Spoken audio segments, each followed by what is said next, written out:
Hi guys, for today's video nga pala ipapakita ko ang aking staycation dito sa may Shangri-La, Boracay. Isa talaga sa magandang accommodation pagka napunta ka sa Boracay ay pag meron swimming pool at samahan pa na napakagandang view.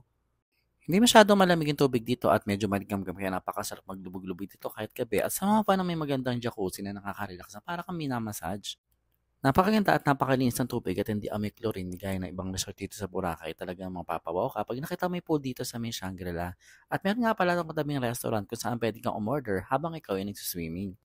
At isa nga pala sa pinaka-exciting sa pag-stay dito sa Shangri-La ay masubukan ko ang kanilang breakfast buffet dahil napanood ko nga sa mga vlog na napakasarap at napakadaming choices. Ngayon manood tayo hanggang makita natin kung ano nga ba ang pinakamasarap na kainin dito sa may Shangri-La Boracay buffet.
No, sir.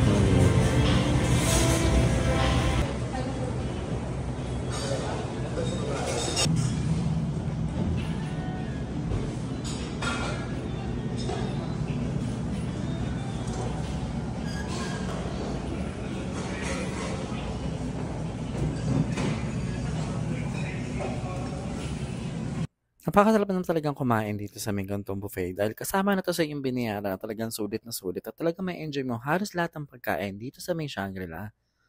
Tapos nga palang kumain ay pumunta ako sa main lobby at naglampa-rampa habang nag-aantay ng buggy papunta sa mga beach.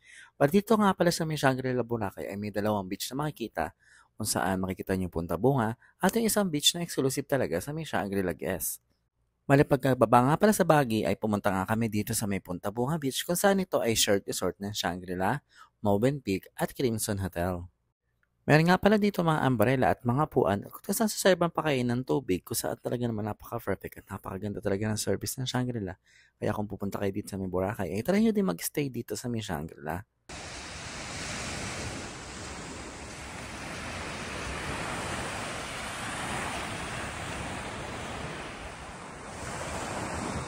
Pagkadating nga pala ni Kuya ay inaayos nga pala niya yung upuan at habang ako'y nag-aantay bago maligo ay naglakad-lakad po na ako dito sa may beach pala talagang emote-emote.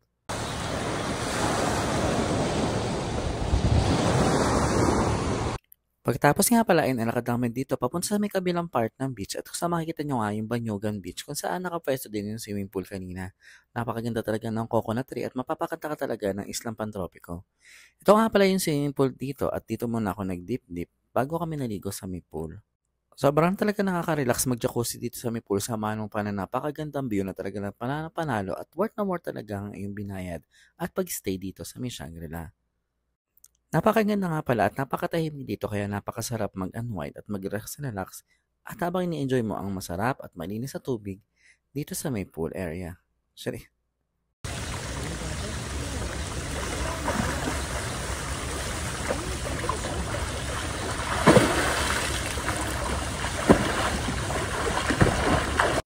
Pagkatapos nga pala may ligo sa pool, ay nag-stay muna kami dito sa may Banyugan Beach kung saan ito mismo yung beach na exclusive for Shangri-La guests. And by the way, kung naghahanap ka nga pala ng package papunta sa may Boracay ay message ka lang sa akin at ako nga pala ay tour coordinator ng Biyeros. Hanggang dito na lang, paalam!